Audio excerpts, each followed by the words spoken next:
So last week we talked a little bit about the journey home, coming into the realization and the knowledge and the acceptance of God's good in our life and living the life that we came here to be, the abundance of the universe. And I just want to wrap it up today. I did use Edwene Gaines' book, The 4 Principles of Abundance, for these talks, and I'll wrap it all up tonight, or today. And last week we talked about developing the abundant consciousness, and I just want to move further with it today about mastering abundance. Because we believe in the science of mind that we have within us everything we need, particularly in order to develop, to experience, to release an abundant consciousness. If we, all of us, expand our consciousness and our awareness to the abundant parts of our lives right now, we can access all that abundant consciousness. And why is it important to do that? To recognize that everybody in this room is abundant in some area or areas right now. Even though our life may not be everything we want it to be, we may have, I don't know, for you, maybe in my house, it's an abundance of radishes and carrots. But you have abundance all around you. Maybe you've got an abundance of friends, an abundance of shoes. I don't know, socks, underwear. But you've got abundance in your life. But I think we all have more abundance than we generally realize. So I want to, in my life as a metaphysical student, I want to create purposefully, so I'm not that person who down the line says, gosh, how did I get here? How did my life end up like this? See, we have more abundant capability within us than we experience in this lifetime. And I believe that's true for everybody. Now, quantum physics teaches us that you are in direct control of your entire physical world. That observing an object causes it to be there. Observing makes waves. Waves make particles, and particles show up as manifestations in our life. So we are never, ever, ever victims of circumstance. We are the cause of circumstance in our lives, including our abundance or lack of it. So you, right now, you are abundance. You are abundance. Try that on for size. Work with that for a minute. And how does that fit for you? You may not be experiencing it, but that doesn't mean that you're not it. You're it in potential, in ability. So I think that we're shifting our consciousness to experience aspects of ourself that we've always had, but they've been remaining covered up. They've remained unexpressed. So you don't need to know how things will work out. That's that macho principle again.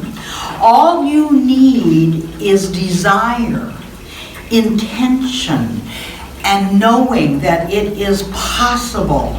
And it will be arranged for you. It will be arranged to come to you.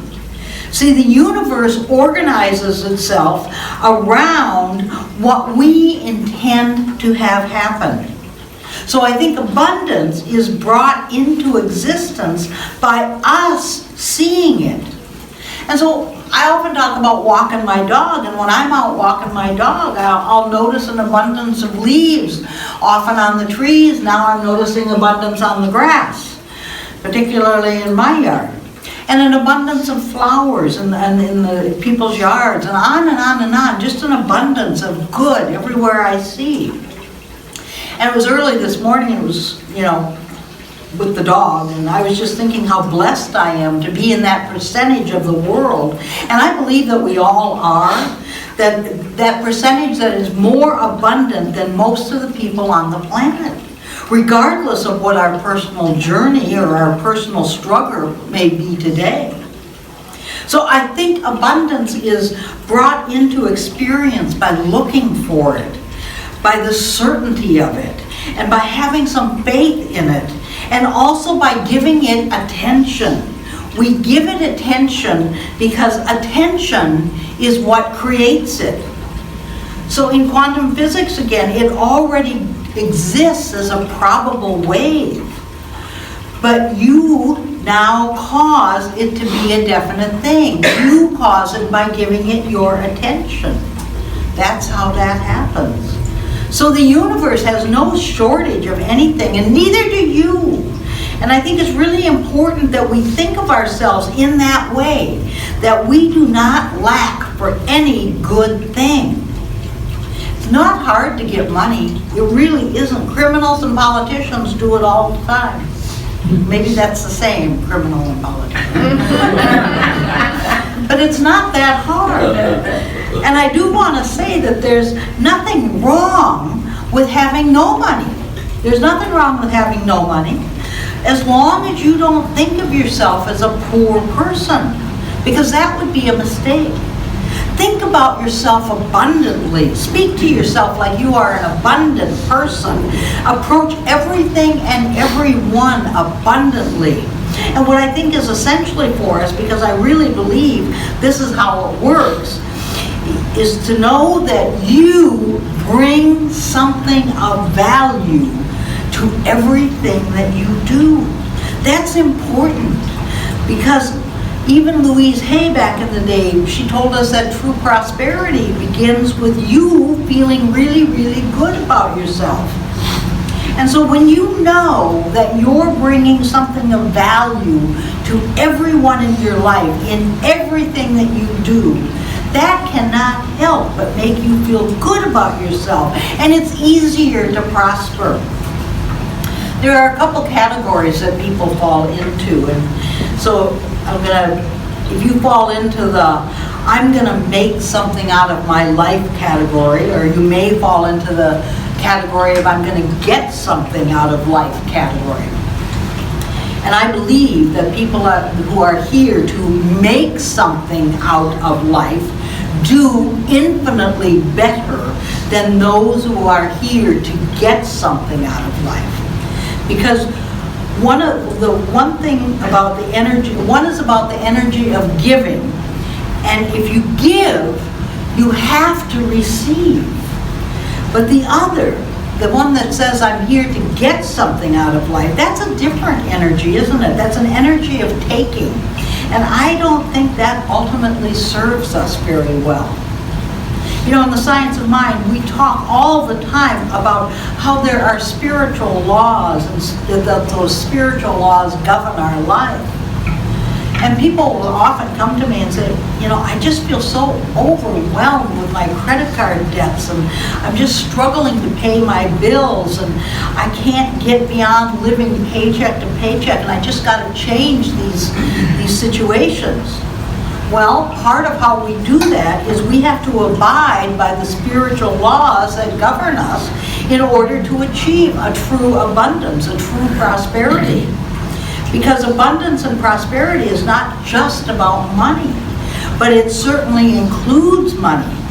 And I know nothing about a person's inner life. So it's not mine to look and to judge why somebody else has what they have. I hope we all understand that. We don't know the inner workings. We don't know what karma is being unfolded here and what's karma is being expressed. But laws are not optional. Believe in them or not. And if you don't want to believe in gravity, fine, I'll take you up on a plane and see how you jump without a parachute. You know, it doesn't mean that gravity's not operating whether you believe it or not. So here's a big thing. God, Spirit, Divine Intelligence did not create us to suffer. With all my heart, I believe that. I believe that God, Spirit, did not create us to suffer. You are not bad. You are not wrong. You are not awful or sinful or broken. So if you've heard that somewhere along the line, my invitation to you this morning is for all of us to just let that go. When you walk outside today, just put it out in the trash right there. Don't leave it here in the sanctuary because somebody else is going to pick it up. Just put it out in the trash.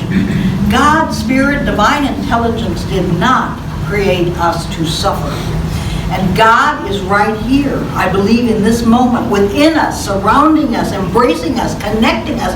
And the more awake that we are to God's presence within us and around us, I believe the more joyful and abundant and fulfilled and healthy we will be.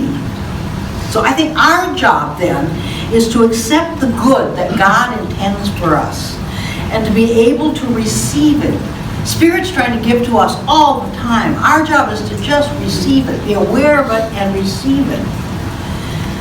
Now, first of all, I think that Spirit, divine intelligence, whatever you choose to call it, intends only good for each and every one of us. And if you're not on board with that, I invite you to explore that and come on Wednesday nights and we'll explore that together. God intends for each and every one of us to have a life that is fulfilling and joyful and healthy and abundant and love-filled. That's how God's Spirit, divine intelligence, experiences its life by means of us. So we've all heard that money is a good servant, but money is a terrible master. And so our attitude about money then, it's either our servant or our master. Our attitude, it seems to me about that anyway, that it's very, very important. We have to learn to be the master of money and the master of abundance. And everybody in this room has that ability. You have it right now. So money is a means to an end. It is not the end itself. Contrary to what many people think and have heard, there is nothing noble about lack. And if you have ever struggled with lack, it didn't feel particularly good, did it? I know you didn't say, wow, I don't think I can buy groceries this week. I feel so close to God. Nobody's ever told me that. They really haven't. And nobody ever said that I couldn't pay my rent, but I felt so spiritual. That's not so. So there's nothing noble, nothing spiritual about lack. There is, in fact, no end to God's abundance. In fact, people say to me all the time, God doesn't have a poverty consciousness. Spirit is the consciousness of abundance itself. So it's okay to want what you want. And I want you to have everything it is that you want. Just like I want to have me have everything that it is that I want. And I think it has to be our attitude with other people, that we're fine with them wanting whatever it is they want. And we talked last week about money is like love. The more you give, the more you have. It's just that simple. Ralph Waldo Emerson said that you cannot outgive God, because the nature of God, Spirit, is to give of God's self to each and every one of us all the time. So you know me, I like to do affirmations. We give affirmations out here because I believe that affirmations absolutely support us in moving forward, because there's a conversation, there's a conversation going on in our head all the time. I'm sure you've noticed.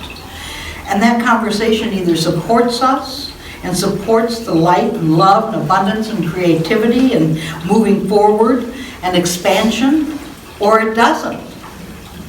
So if you're going to say something to yourself in your mind or out loud, say something that's worth expressing in the universe in a huge, great, big way. Now, we don't affirm to make something true. We affirm because we believe it's already so in the mind of the universe, in the mind of God. Spirit has already created an abundant universe. God has created an abundant you. God has created an abundant me. So I'm not trying to make myself abundant by affirming. We're affirming a way out for the abundance that exists within us to be expressed in a greater way. So I believe that the way the universe is set up is that you can pretty much have, pretty much anyway, whatever you want in life. That you can be free from lack. That's available to us. That you can live in joy and faith and abundance right now. If we learn to master abundance. And we say, well, how do I do that? Well, the first thing I think is that we have to be conscious in and around money. Because people seem to go unconscious around money. And that's always been really interesting to me, even though I'm one of the ones that do it sometimes. It's been interesting. And I started to notice it when I worked for my dad in my dad's clothing store. And I noticed that very often people would leave their credit card or their checkbook behind, or not even pick up their change sometimes. And I'd think to myself, what a crazy thing to do, to leave a credit card or money or your checkbook behind. And the way it worked back then in my dad's store is we had to take it all back to the office and put it in the safe and then try and call the person 85 million times and let them know that they left it. And it was a real pain in the hoo-hoo, and it was a real tedious thing to do. And actually, throughout the years, I've noticed that we've actually scooped up money and leftover checks and credit cards here at the church, too, at various events. And we all, I think, have a tendency to go unconscious a little bit in the area of money. So I think we have to be conscious. And the next thing after being conscious is we have to be orderly. They say order is heaven's first law. Order is the first law of the universe. And I think the first thing that they teach you when you get to heaven is how to balance that checkbook. I'm waiting to go. And if you have order and you want expansion, you're going to have an orderly expansion. But if you have chaos going on in your life and you want expansion, you're going to have a chaotic expansion, because that's how it really works. Now, I think another piece that's really essential is to be grateful for everything, whatever is in your life now, and whatever is showing up in your life arena right now. You know, I don't know what you choose to believe, but I know for me, I choose faith. I choose that God, Spirit, Divine Intelligence loves me, and God, Spirit, Divine Intelligence loves each and every one of us. I choose that God has created me to experience great things, and for every other person on this planet to do the same. See, it says in the Bible that it is the Father's good pleasure to give us the kingdom. And that kingdom certainly includes the ability to meet all of our needs, financial and otherwise. And we already have the best thing that we're ever going to get, which is the power of our mind. I really believe that. I really believe that that's the greatest gift. Now, it is my job to remind you of a couple little things that I think are really important around this. The greatest gift we already have is the power of our mind. And I want to add to that, because it's a very practical way for us to practice. It's that you are worth the best there is. Honest to God, you are.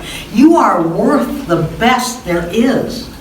And this is not saying that other people are not worth the best there is, but we can't work on their consciousness. We can only work on our own. So if you have the goods and the good stuff, whatever the goods and the good stuff is, use them. I don't know if I've told this story or not, but it's about my mother. And as she was kind of getting up in age a little bit, I started to, if I traveled, I'd pick her up something nice. I often would just go to the store and get her an outfit or something like that. And I would make sure that she got something every couple of weeks. And I never saw her wear any of the clothes that I got her, and I never saw any of the thingy-bobs that I bought her. And I'd go in her closet and I'd see the tags still hanging on to them. And I'd say, how come you don't wear them? Don't you like them? And she said, well, I'm saving it for the best. I'm saving it. And I don't know, maybe you've heard that from your parents, or maybe you say that yourself. And now my mom was up in her age, and she was about 86 and not in good health, and I noticed she still hasn't been wearing them, or I wasn't seeing any of them. And so I asked her, and I said, well, what'd you ever do with that stuff? And she says, well, I have it all. And she called it, she says, it's in my hope chest. And my mom was from a generation that before they got married, women had a hope chest. And you'd get nice things and you'd put them in the hope chest and save them for when you got married. And you've been married for 52 years. But I looked at her and I said, so Mom, what are you hoping for? And she'd say, well, what do you mean? And I'd say, well, hope chest. This means that at some time in the future, you're going to be ready to use these things, you know? And I said, probably wasn't very nice, but I said, you know, we're kind of playing beat the clock now, Mom. And it would be a really good time to start using the stuff if you're going to. And so part of this, why I say this to people, is that you are worth the best. If you have the good stuff, use it. Because if you have good stuff and you're not using it, you're telling the universe that I don't need good stuff. I don't want good stuff because I don't use the good stuff that I have. So use that good stuff, whatever you have. Now, I think it's important. It's important for people to know that you have to pay for everything that you use, and pay for it cheerfully and on time. And if you resist paying for it, then just don't use the service. Just don't use it. But if you're going to use a service, pay for it cheerfully and on time, because it's good consciousness. I always write on my checks, on the memo part, HPV, to heal, prosper, and bless. I used to do the initials for thank you, God, for this abundance that is mine, enough to share and to spare. But that got a little bit long. And I couldn't remember all the letters. Now, we always say in this church that the purpose of this church and the purpose of me is to comfort the agitated and agitate the comfortable. So if you're comfortable, now it's the time for me to agitate you, maybe, you know, but not necessarily. I had my first restaurant job when I was 15 and I was fed up with working for my dad. So I went to work in a restaurant. I was a dishwasher and I felt so empowered being sprayed by hot soapy water every night because I was making my own money and I wasn't working for my dad, and it was just so much freedom for me. And so I just fell in love with my Hobart dishwashing machine. But that began actually a long period of restaurant jobs for me. And I am here to tell you, as somebody who has done every single job you can in a restaurant, even owning one, I did them all. So the most important thing to know is tip. Being cheap does nothing for your consciousness. It really doesn't. If you don't want to tip, if you resent tipping, then stay home. I mean, really, haven't you ever worked in a restaurant or had a kid that worked in one? No one's there looking to work for minimum wage. It's not an easy job. So if you don't want to do it, then just stay home. And I'm joking here, but this really is about your consciousness. If you cannot create within yourself the image you need when you're doing things on the cheap. So the money you deny that poor little waiter or waitress possibly is going to make a difference in their life. But I guarantee you the money you don't tip them is not going to make any difference in your own life. Because you know better. You know you should. And the universe is going to take it out in trade somewhere along the line. So why don't we just pay it up front like we're supposed to? And we all get that, I know we do. Now I also want to say, because I love the subject, never refuse money or anything of value. See, people will tell me how much they need money, how they desire to prosper, and then somebody will come up and offer to help them and they refuse. And I think, what is wrong with you, Blanche? Somebody has offered to help you, and you go, well, I don't want to be indebted to them. Look, you don't know. Other people are at home and they're praying, God, show me how to prosper. And God's Spirit, Divine Intelligence gives them an idea. God says, here, go do this for your friend. Do this for somebody. And then we refuse and we deny them that opportunity. So now, not only are we denying our own prosperity, we're denying them the opportunity to expand their consciousness as well. So never refuse money or anything of value. It's a sign of abundance trying to increase you. And when you say no to it, you're giving the universe conflicting messages. I want more. No, I don't. I want to be prosperous. No, I don't. Graciously accept it. Just accept it. If you can't use it, pass it on. If it's money and you can't use it, the church is here. Give it to the church. This was one of the hardest lessons for me to learn in my life. As I said, I came from a family that had clothing stores. And I would go to New York with my dad and buyers and all that. And the custom at that point was to, for these agencies, these manufacturings, these houses of fashion, to give great gifts to the store owners. And my dad would never take any of them, none of them, because he did not want to be indebted to them, and he felt that would be compromising his integrity in making his choices on what to buy. And so they'd do it at Christmas, and he just refused everything. So I grew up in an atmosphere like that, where you just don't take gifts from people. And I was struggling financially in my college years particularly, and that was such a burden until I went to a workshop and finally started working on getting that out of my consciousness. Take it graciously. It's the universe celebrating you by giving you more. So receive it graciously, give it abundantly, live a glorious, prosperous life, and so it is. All right. So let's turn our attention inward for just a moment. Recognizing that we are surrounded and filled with God, God's love, God's light, God's spirit, God's very abundance. And that's the truth about each and every one of us. And so as we join together in consciousness this morning, I speak the word for us that our hearts and our minds are open, and we are right now masters of abundance in our own life. That everything we need has already been provided. And we say yes to it. We receive it. And not only do we receive it, we open a way out for it to express in our life and in our world.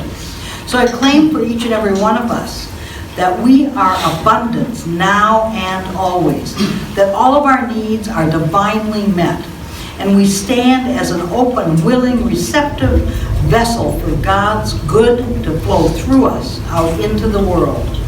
So we include in our prayer today our family members and friends and loved ones. We know right where they are, God's Spirit, Divine Intelligence is surrounding them, fulfilling them, blessing them, uplifting them. We let our prayer be a blessing in the world, where we see so much going on around us, where there's so much that looks so difficult and makes us fearful. We say that God is right there, even in the midst of all of that. He's right, it's right there as people helping people being of service, as people finding their needs are met, as love and peace and harmony, goodwill. Spirit is present in all of it. We bless our church. We bless all churches everywhere. We bless synagogues and temples, mosques and ashrams, all pass to God. And I'm certain that we are blessed by being here together today, that we're raised up in consciousness, that we have let go of something that does not serve us, and we make room for more of the freedom of spirit within us to express. So with an open heart, I give thanks that this is so. I release this word. Together we all say, and so it is.